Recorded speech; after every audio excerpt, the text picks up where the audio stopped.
জানেন নিশ্চয়ই, হয়তো আগেও দেখেছেন, বুঝেছেন তো বটেই। একটি বাক্য ব্যয় না করে, এটাকে বলে মাইম। এটা ভারতবর্ষে কি করে এলো তার গল্পটা আজকে বলি। সালটা 1947। বাংলাদেশের ফরিদপুর থেকে কলকাতা শহরে নামলো একটি ছেলে, অনাথ, সহায় সম্বলহীন, ভিটেমাটি ছাড়া। তারই নাম যোগেশ দত্ত। সেই ছেলে যা মানুষকে নিঃশব্দে ছবি আঁকা শেখাবে। জীবন তাকে নানান শিক্ষা দিতে দিতে এগিয়ে নিয়ে গেছে। কখনো তিনি মেজেছেন বাসন, কখনো তিনি করেছেন মোটেগিরি। কিন্তু এই সবকিছুর মধ্যেও তার চোখ ছিল দূরে ওই প্রবাহমান জীবনযাত্রার প্রতি।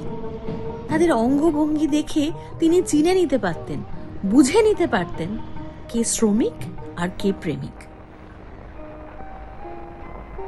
অনুপ্রেরণার মূলে চার্লি চ্যাপলিন, মার্শাল মার্শো, এই সমস্ত বিদেশি প্রভাব থাকলেও ছেলেটি খুঁজতে শুরু করলো এর ভারতীয় শিকড় কোথায়।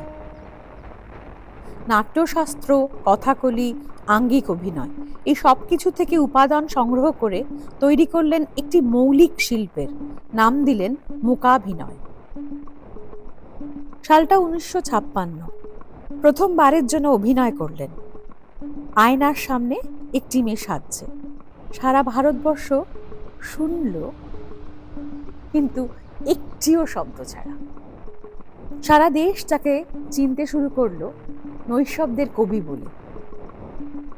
অর্ধ শতাব্দীরও বেশি সময় ধরে তিনি বলতে শুরু করলেন, আমার গল্প, আপনার গল্প, আমাদের গল্প। শিল্পটিকে চিরস্থায়ী করবার জন্য 1975 সালে প্রতিষ্ঠা করলেন একটি মঞ্চের, নাম দিলেন যোগেশ মাইম একাডেমি।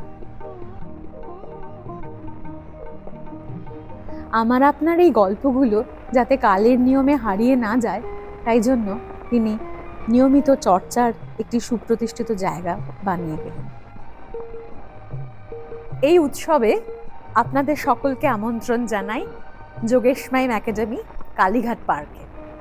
জানুয়ারি 24, 25, 26 এই 3 দিন মূকাভিনয় উৎসব।